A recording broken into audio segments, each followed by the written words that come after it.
Phase का भी आज लास्ट डे था सर प्रचार का, क्या कहिएगा सर, किस तरह का समर्थन मिला है? बहुत उत्साह है लोगों में और ये उत्साह परिवर्तन लाता है।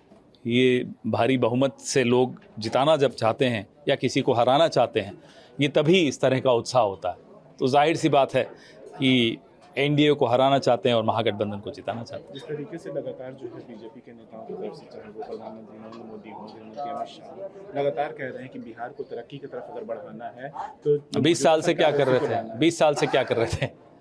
यहाँ ये हालत हो गई कि दिन दहाड़े हत्याएं हो रही हैं। 24 घंटे में 9 हत्याएं होती हैं रोज बिहार में। अब क्या जवाब देंगे? किस मुंह से जवाब देंगे? इनका अपना प्रत्याशी गोली चलाते हुए पकड़ा जाता है, तो क्या बचा?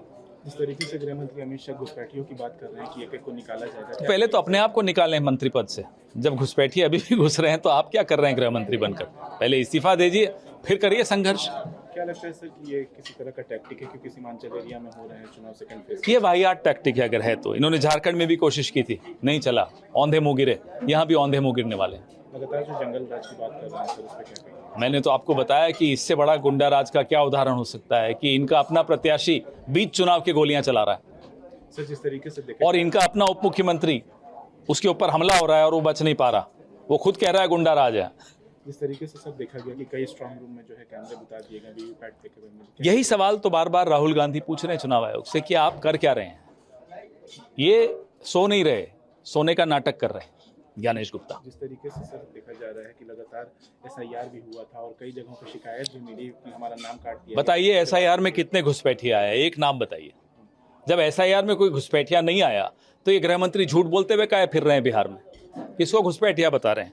घुसपैठिए वो खुद होंगे, बिहार में कोई घुसपैठिया नहीं है। मुख्यमंत्री नीतीश कुमार भी लगातार ये देखते हुए मिलते हैं कि 2005 से पहले बिहार में कुछ नहीं था, जंगल राज था, दंगे होते थे, क्या कहिए? तो कहने दीजिए, आज क्या हालत है ये देखिए ना।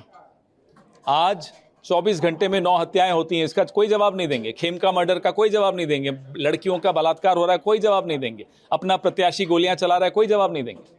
आपने ये भी कहा सर कि कई जो है उप मुख्यमंत्री जो है अपना बढ़िया बिस्तर पैक कर रही हैं और कोई मंत्री भी हो रहा है। आप चेक कराइए, घर खाली करने की तैयारी हो रही है और कोई और बंगला साफ सफाई शुरू हो गई, रोगन शुरू हो गया, उसमें रंगाई पुताई भी चल रही है अभी पटना में ही। इंडिया अलायंस सर पूरी तरीके से देख रहा है सरकार बनाते हम पूरी तरह से आश्वस्त हैं कि हम सरकार बनाने जा रहे हैं। फेज का भी आज लास्ट डे था सर प्रचार का, क्या कहिएगा सर, किस तरह का समर्थन मिला है? बहुत उत्साह है लोगों में और ये उत्साह परिवर्तन लाता है।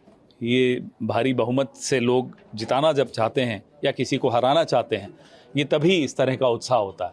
तो जाहिर सी बात है कि एनडीए को हराना चाहते हैं और महागठबंधन को जिताना चाहते हैं। जिस तरीके से लगातार जो है बीजेपी के नेताओं की तरफ से, चाहे वो प्रधानमंत्री नरेंद्र मोदी हों, गृहमंत्री अमित शाह, लगातार कह रहे हैं कि बिहार को तरक्की की तरफ अगर बढ़ाना है तो 20 साल से क्या कर रहे थे? 20 साल से क्या कर रहे थे?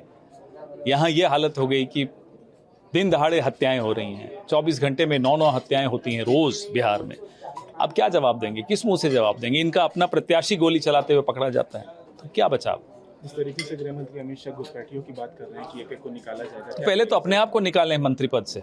जब घुसपैठी अभी भी घुस रहे हैं तो आप क्या कर रहे हैं गृह मंत्री बनकर? पहले इस्तीफा दीजिए, फिर करिए संघर्ष। क्या लगता है सर कि ये किसी तरह का टैक्टिक है, क्योंकि सीमांचल एरिया में हो रहे हैं चुनाव सेकंड फेज? ये वाहियात टैक्टिक है अगर है तो। इन्होंने झारखंड में भी कोशिश की थी, नहीं चला, औंधे मुंह गिरे। यहाँ भी औंधे मुंह गिरने वाले हैं। लगातार जो जंगल राज की बात कर रहे हैं सर, उस पर क्या कहेंगे? मैंने तो आपको बताया कि इससे बड़ा गुंडा राज का क्या उदाहरण हो सकता है कि इनका अपना प्रत्याशी बीच चुनाव के गोलियां चला रहा है सर जिस तरीके से देखें और इनका अपना उप मुख्यमंत्री, उसके ऊपर हमला हो रहा है और वो बच नहीं पा रहा। वो खुद कह रहा है गुंडा राज है। जिस तरीके से सब देखा गया कि कई स्ट्रांग रूम में जो है कैमरे बुता दिए गए वीवीपैट देखे हुए। यही सवाल तो बार बार राहुल गांधी पूछ रहे हैं चुनाव आयोग से कि आप कर क्या रहे हैं? ये सो नहीं रहे, सोने का नाटक कर रहे हैं ज्ञानेश गुप्ता। जिस तरीके से सर देखा जा रहा है कि लगातार एसआईआर भी हुआ था और कई जगहों पर शिकायत भी मिली कि हमारा नाम काट दिया। बताइए एसआईआर में कितने घुसपैठिया आए? एक नाम बताइए। जब एसआईआर में कोई घुसपैठिया नहीं आया तो ये गृह मंत्री झूठ बोलते हुए काहे फिर रहे हैं बिहार में? किसको घुसपैठिया बता रहे हैं? घुसपैठिए वो खुद होंगे, बिहार में कोई घुसपैठिया नहीं है। मुख्यमंत्री नीतीश कुमार भी लगातार ये देखते हुए मिलते हैं कि 2005 से पहले बिहार में कुछ नहीं था, जंगल राज था, दंगे होते थे, क्या कहिए? तो कहने दीजिए, आज क्या हालत है ये देखिए ना। आज 24 घंटे में 9 हत्याएं होती हैं, इसका कोई जवाब नहीं देंगे। खेमका मर्डर का कोई जवाब नहीं देंगे। लड़कियों का बलात्कार हो रहा है, कोई जवाब नहीं देंगे। अपना प्रत्याशी गोलियां चला रहा है, कोई जवाब नहीं देंगे। आपने ये भी कहा सर कि कई जो है उप मुख्यमंत्री जो है अपना बढ़िया बिस्तर पैक कर रही हैं और कोई मंत्री भी हो रहा है। आप चेक कराइए, घर खाली करने की तैयारी हो रही है और कोई और बंगला साफ सफाई शुरू हो गई, रोगन शुरू हो गया, उसमें रंगाई पुताई भी चल रही है अभी पटना में ही। इंडिया अलायंस सर पूरी तरीके से देख रहा है सरकार बनाते हुए। हम पूरी तरह से आश्वस्त हैं कि हम सरकार बनाने जा रहे हैं।